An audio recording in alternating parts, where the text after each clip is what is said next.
Meus irmãos amigos e meus amigos irmãos, nesta noite nós estamos felizes por mais esta oportunidade que o Senhor nos dá para anunciar a sua palavra. E eu queria sinceramente dizer a todos vocês, amigos, irmãos, que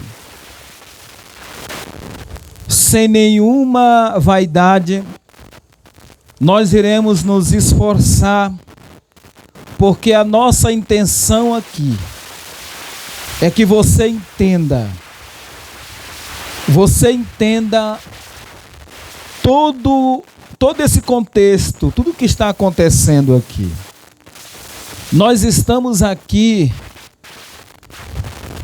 cumprindo o ID de Jesus, o imperativo evangelístico do nosso Senhor e Salvador Jesus Cristo. Foi Ele quem nos mandou pregar o Evangelho. Então, este momento é um momento muito solene, muito importante. E a nossa visão, é óbvio, primeiramente a visão de Deus. E a nossa visão é você, meu amigo. Nós pedimos a você que preste muita atenção no que nós iremos falar aqui. Nós queremos nos despojar, inclusive, de qualquer modelo de pregador. Nós queremos conversar. Eu quero nesta noite conversar com as pessoas não evangélicas. Quero que elas entendam a palavra de Deus nesta noite. Para isso eu peço aos irmãos que me ajudem em oração. Hebreus capítulo 2 e no versículo 3. Bem conhecido, como escaparemos nós se negligenciarmos tão grande salvação? Veja, meu amigo, que pergunta, que orientação bíblica, como escaparemos nós se negligenciarmos tão grande salvação?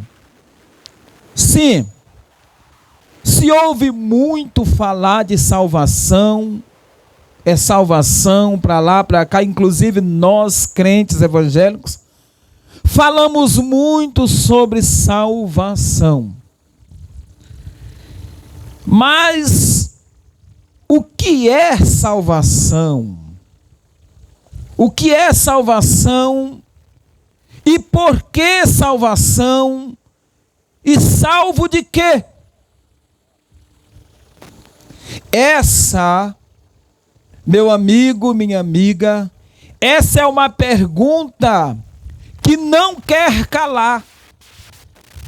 Não quer. E por que isso?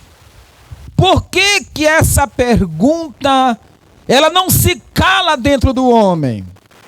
Você quer ver? Ela se manifesta de várias maneiras. Por exemplo, há muitas pessoas que dizem assim: ninguém pode dizer que está salvo. Você já não viu alguém dizendo isso? Ninguém pode dizer que está salvo. Nós só vamos saber depois que a gente morrer. Isso a gente ouve muito. Inclusive nós evangélicos somos muito criticados porque dizemos que somos salvos. Então essa questão da salvação, ela é muito questionada pelo homem. Mas por que isso? Você sabe por quê, amigo? Eu vou dar uma resposta. Porque Deus colocou no homem o senso de vida eterna. É mesmo? É. Eclesiastes capítulo 3, no versículo 11. Deus colocou no homem o senso de vida eterna, ou seja, a luta para entender o eterno, a luta para entender sobre as coisas da eternidade. Por mais que o homem tente fugir disso, mas ele sempre se depara em cima deste assunto. E o que o homem procura fazer às vezes para substituir isso? Ele procura às vezes os prazeres e várias formas de diversões para preencher essa sede de vida eterna que a alma do homem tem. A sede de salvação. O homem tem dentro de si um vazio que nada consegue preencher. Nada. Esse vazio só pode ser preenchido com Deus na sua vida. É por isso que as pessoas se indagam a respeito disso. Jesus defrontou-se com pessoas que perguntaram isso para ele. Paulo e Silas também. Um carcereiro perguntou: o que devo fazer para ser salvo? Atos 16, versículo 30. Os irmãos sabem muito bem a resposta.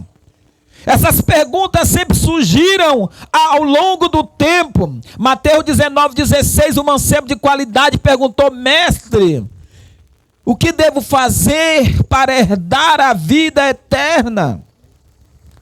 Um anônimo perguntou a Jesus em uma certa ocasião: são poucos os que se salvam? Lucas 13, no versículo 23. Então, sempre surgiu essas perguntas. O homem faz essa pergunta. Você sabe por que também que o homem faz essa pergunta? Porque o homem ele não foi feito para morrer. O homem não foi feito para morrer, meu amigo. Por que o homem morre? Você vai saber lá na frente. Eu vou lhe explicar por que o homem morre. Então, como escaparemos nós se negligenciarmos tão grande salvação? Sim, mas você ainda não disse. O que é salvação? Eu quero saber. Salvo por quê? E salvo de quê? Eu não estou correndo perigo nenhum. Vamos ver. Meu amigo, salvação, ela é uma palavra oriunda do grego que significa soteria, que é cura, remédio, resgate, redenção. Então, o salvare, no caso salvar, ou saúde, ajuda. Salvação é o livramento de alguma situação ruim. Isso é o significado de salvação. Por exemplo, vamos dar um exemplo prático. Uma pessoa que cai dentro de um rio, está se afogando. Aí vem o salva-vida, tira aquela pessoa de lá. Então, salvação, a palavra, o significado prático, representa tudo isso. Desde os primeiros, das primeiras atitudes do salva-vida, até quando ele tira a pessoa, os primeiros socorros, até que a pessoa volta ao seu estado de normalidade. Isso é salvação. Eu estou falando para que você entenda, eu quero que os irmãos entendam, eu não estou pregando para crente, eu estou pregando para pessoas não evangélicas, e elas precisam entender esses detalhes. Então, salvação é isso, é o livramento de alguma situação ruim, de alguma situação difícil. Nós poderíamos dar um exemplo prático: alguém está sendo assaltado, está ali sendo sequestrado, chega alguém e livra, tira aquela pessoa dali. Isso é salvação. Mas você poderia perguntar: e por que eu devo ser salvo? Por quê? O homem pergunta: por que eu preciso ser salvo? E eu vou lhe responder agora. Sabe por quê? Porque o homem pecou. O homem precisa ser salvo porque ele pecou. Romanos 3:23 diz que todos pecaram e destituídos, separados, ficaram da glória de Deus. Romanos 5, versículo 12 diz que pelo homem entrou o pecado no mundo e pelo pecado a morte. É por isso que o homem precisa de salvação. Pega a sua Bíblia aí rapidinho, meu amigo. Vamos ver aqui, quando foi que isto aconteceu? Quando foi que o homem pecou? Vamos lá, rápido aqui, Gênesis capítulo 2. Nós vamos precisar correr. Aqui existem algumas informações em Gênesis capítulo 2, no versículo 5. Algumas informações. A Bíblia vem dizendo aqui, toda a planta do campo ainda não estava na terra, e toda a erva do campo ainda não brotava, porque ainda o Senhor Deus não tinha feito chover sobre a terra, e não havia homem para lavrar a terra. Versículo 6, um vapor, porém, subia da terra e regava toda a face da terra.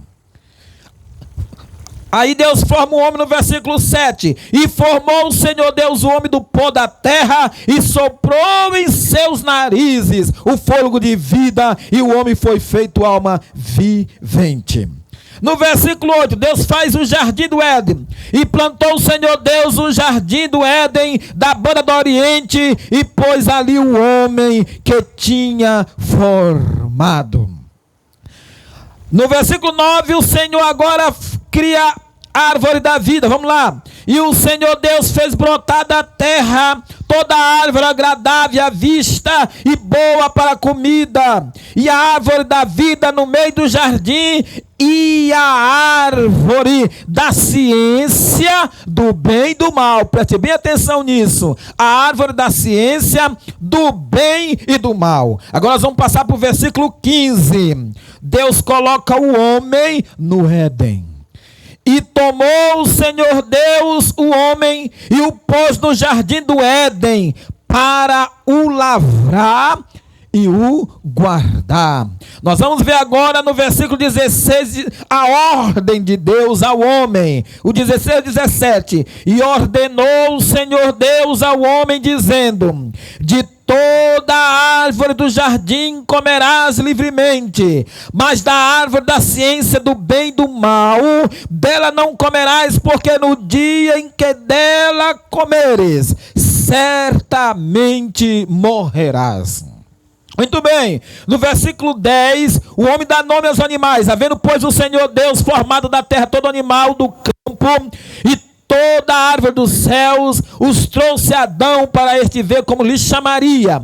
E tudo que Adão chamou, e toda alma vivente, isso foi o seu nome. E Adão pôs o nome a todos os gados, às aves dos céus e a todo animal do campo, mas para o homem não se achava a disjuntora que estivesse como diante dele. Aí Deus cria o quê? A mulher para Adão. Versículo 22. Então o Senhor, vamos lá o 21. Então o Senhor fez cair um sono pesado sobre Adão, e este adormeceu, e tomou da sua costela e cerrou a carne em seu lugar. E da costela que o Senhor Deus tomou do homem, formou uma mulher e trouxe a Adão. Então Deus fez tudo isso, fez o jardim do Éden, colocou Adão lá, Adão para cuidar de tudo, e autorizou a Adão que ele poderia então se alimentar de todos as frutas que tinham lá, mas da árvore da ciência do bem e do mal ele não poderia de maneira tocar. Mas veja só o que acontece no capítulo 3. Nós vamos ver aqui Como a Bíblia diz lá em Romanos 3:23, que todos pecaram. Ora, a serpente era mais astuta que todas as alimaria do campo que o Senhor Deus tinha feito. E essa disse à mulher: é assim que Deus disse: não comereis de toda a árvore do jardim. E disse a mulher, disse a mulher, a serpente: do fruto da árvore do jardim comeremos, mas do fruto da árvore que está no meio do jardim, disse Deus: não comereis dele, mas nem dele tocareis, para que não morrais. Então a serpente disse à mulher: certamente não morrereis, porque Deus sabe que no dia que tu comedes, se abrirão vossos olhos, e serei como Deus, sabendo o bem e o mal. Olha aqui a queda do homem, bem aqui, ó, no versículo 6. E vendo a mulher que aquela árvore era boa para se comer, e agradável aos olhos, e a árvore desejável para dar entendimento, tomou do seu fruto, comeu, deu também ao seu marido, e ele comeu. Pronto. Bem aí começou o problema para a humanidade. Porque Deus disse que Adão ele tinha autonomia sobre tudo ali. Mas, no meio do jardim, tinha a árvore da ciência do bem e do mal. Ele não podia de forma nenhuma comer, não podia tocar, porque se ele tocasse, ele estaria desobedecendo a Deus. O problema da humanidade começou bem aí, meu amigo. Eu quero que você entenda, o problema da raça humana começou bem aí. Por quê? Porque os homens, como está escrito em Romano, todos pecaram. Adão caiu como representante de toda a raça humana. O pecado é a causa de todas as mazelas que têm acontecido neste mundo. O pecado é uma maldição terrível. Os efeitos do pecado são cruéis. O pecado, ele subjuga a personalidade do homem. O pecado, ele manobra o caráter do homem. O pecado, ele espizinha o homem. Ele expõe o homem ao ridículo. O pecado, ele exerce um domínio cruel sobre o homem. Então, a humanidade, de lá para cá, ela vem se mergulhando no pecado. Ela vem se aprofundando no pecado. Ela vem cada dia mais perdendo. O homem chegou a um estado de abjeção, ou seja, o homem chegou ao último grau de baixeza moral. Eu acho que não tem mais espaço para o homem descer. Na imoralidade, eu acho que não existe mais o que inventar. Pasmem, poucos dias, ontem mesmo eu vi um anúncio de um pai querendo se casar com uma filha. Até que ponto nós estamos chegando? A raça humana está mergulhada na devassidão. Porque o pecado envilece o espírito do homem. O pecado, ele deixa o homem em uma situação deplorável. E olha o que a Bíblia diz. Veja só o que a Bíblia diz. A Bíblia diz que o pecado escraviza o homem. Jesus Cristo disse em João 8:34, quem comete pecado é escravo do pecado. Ou seja, o escravo, ele tem um senhor. O escravo não se domina. Vamos a um exemplo prático. Quantos pais de famílias, às vezes, deixam seus filhinhos passar fome, necessidade, falta o leite, falta o pão. E por quê? Porque todo dinheiro que consegue, tal pai de família não consegue levar aquele dinheiro para casa, para dar para a esposa, para que a esposa compre o leite do seu filho. Ele não tem essa autonomia, esse direito lhe é tomado, porque o escravo não se governa, o pecado não deixa o pai de família cuidar da sua esposa e dos seus filhos. Não deixa. Todo o dinheirinho que ganha tem que sustentar o seu vício, tem que comprar tal coisa, porque é escravo. O escravo não se governa, não manda, não faz o que quer. É esta situação deplorável que o homem vive. E o evangelho é isso. Veio para confrontar o pecado. Glória a Deus. Aleluia. Glória a Deus. Louvado seja o nome do Senhor. Salvo porque o homem pecou, e salvo de quê? Justamente do seu reino. O pecado exerce um reinado, um senhorio sobre o corpo mortal do homem, sobre o espírito e sobre a alma. O homem se sente acorrentado. Eu me lembrei agora, e foi Deus que me fez lembrar isso agora. Eu conheço um rapaz simpático, um excelente profissional. Se você der um carro para ele, todo arrebentado, ele faz o seu carro novinho. Um excelente profissional, mas anda pelas ruas, atrás de bituca de cigarro, se tremendo, magro, morrendo, sugado. Meu Deus do céu, se destruindo. A gente olha um ser humano se destruindo com as suas próprias mãos. Um excelente profissional. Mas a esposa tem que se virar para os filhos não passar fome, porque ele é escravo, e o escravo não se governa.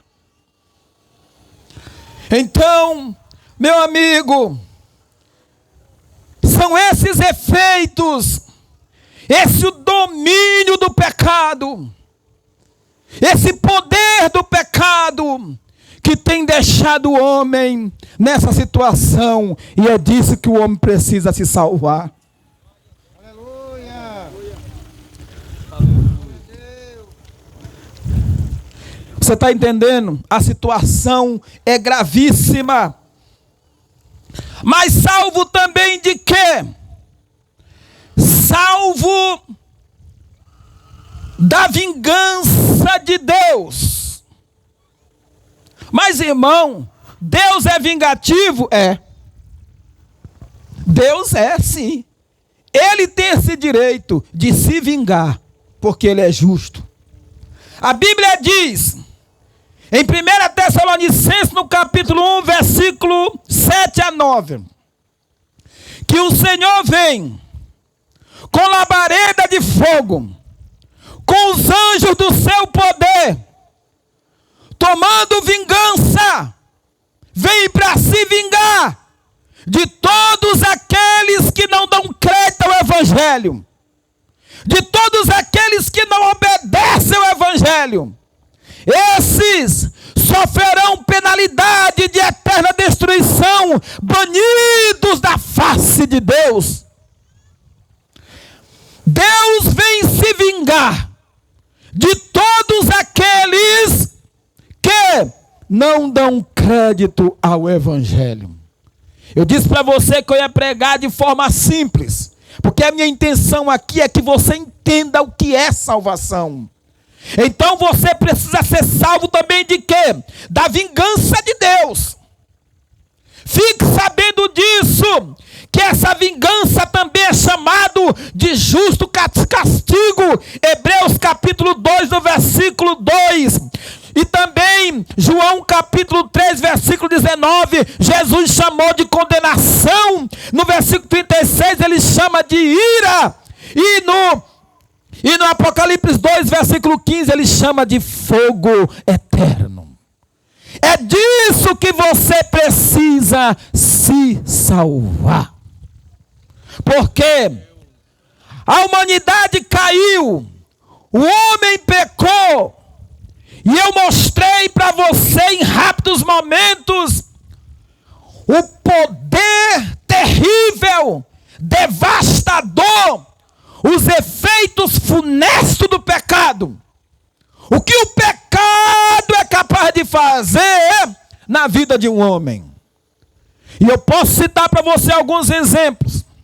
Uma senhora guardou dinheiro para comprar comida para os filhos. Em cima, no telhado da casa, ela escondeu, meus irmãos, o dinheiro ali. Pois o marido dela, para comprar drogas, saiu procurando esse dinheiro, pois encontrou o dinheiro para comprar comida das crianças e gastou todo aquele dinheiro com seus vícios. Eu estou falando de coisas atuais. O que o pecado faz na vida do homem nos dias que nós estamos vivendo é cruel, é terrível. Talvez você que está me ouvindo aqui está vivendo essa situação. Eu não conheço a sua vida. Mas agora, eu quero falar para você uma coisa. Tem jeito? Agora eu quero a ajuda da igreja. Eu mostrei em alguns minutos o que o pecado faz. Como o pecado escraviza, desmoraliza o homem. Deixa o homem numa situação difícil. Agora eu pergunto para a igreja. Mas tem jeito para o pecador? Quem acha que tem, levante a mão. Olha aí, ó. Nós viemos para cá para isso. Nós viemos para cá para trazer a solução de tudo isso. Eita glória! Nós viemos para cá para trazer a esperança. O evangelho é tremendo, a Bíblia é tremenda porque ela não omite a situação do homem. Ela mostra a situação do homem, mas ela mostra o remédio também. Ela mostra a solução. E a solução vem de cima. A solução é Jesus. Meu amigo, salvação, e é dessa salvação que nós estamos falando, e que nós queremos te oferecer. Jesus é esta salvação que Deus providenciou para nós. Jesus é o amor de Deus. Lá em Gênesis capítulo 3, no versículo 15, em meio à queda do homem ali Deus faz uma promessa de redenção, de salvação para o homem. Deus prometeu logo ali: eu porei inimizade entre a tua semente e a semente da mulher nascerá um que esmagará a tua cabeça, e tu lhe ferirá o calcanhar. Deus estava se referindo ao sofrimento de Jesus Cristo por amor a nós, por amor ao pecador. Jesus veio para isso. Jesus veio para libertar o homem. Isaías 9, no versículo 6. E o menino se nasceu, o nome se deu, e o seu nome será maravilhoso, Deus forte, conselheiro, Pai da eternidade, príncipe da paz. Gálatas capítulo 4, no versículo 4 diz: e vindo a plenitude do tempo, Deus enviou seu filho, nascido de mulher, nascido sobre a lei, para nos libertar da maldição da lei, do pecado, que nós fôssemos feitos filhos através da adoção. Aleluia, glória a Deus. Jesus Cristo é a salvação que Deus prometeu para nós. Os pastores estavam num campo, apacentando as suas ovelhas. De repente um clarão apareceu no meio deles. E ele disse: não temais, eis que vos trago novas de grande alegria. É que na cidade de Davi vos nasceu hoje o Salvador. Aleluia! Jesus é o Salvador da humanidade. Jesus veio para libertar o homem. Jesus é a salvação que Deus proporcionou para libertar o homem. Então salvação é o resultado da morte expiatória de Cristo, que livra o homem da condenação eterna. Salvação é um ato da soberana vontade de Deus, que em seu Filho Jesus estava reconciliando o homem consigo. Glória a Deus. E é esta salvação que nós viemos trazer aqui para você. A salvação é Jesus. Jesus Cristo agora exclamou em alta voz à humanidade: vinde a mim, vinde a mim, vinde a mim todos que estáis cansados, oprimidos, e eu vos aliviarei. Tomai sobre vós o meu jugo, aprendei de mim que sou manso e humilde de coração, e encontrareis descanso para vossas almas. Por que Jesus disse isso? Porque o homem vive subjugado. O homem vive subjugado sobre o fardo pesado do pecado, sobre a opressão, sobre o domínio do pecado. Nós estávamos explicando ainda agora que o jugo era justamente, as pessoas do interior sabem muito bem, aquela cangalha que eles usam para colocar no pescoço do boi, do animal ali. Às vezes eles colocam dois, um do lado do outro, e coloca aqui aquela cangalha que controla. Jesus disse: ó, o meu jugo é suave e o meu fardo é leve. Só quem crê nisso. Igreja, eu estou falando de Jesus. Eu estou citando as palavras de Jesus. Eu, na verdade, não sou nenhum pregador famoso. Eu sou mesmo daqui de baixo. Mas uma coisa eu sei dizer: Jesus é o caminho, a verdade e a vida. Glória a Deus.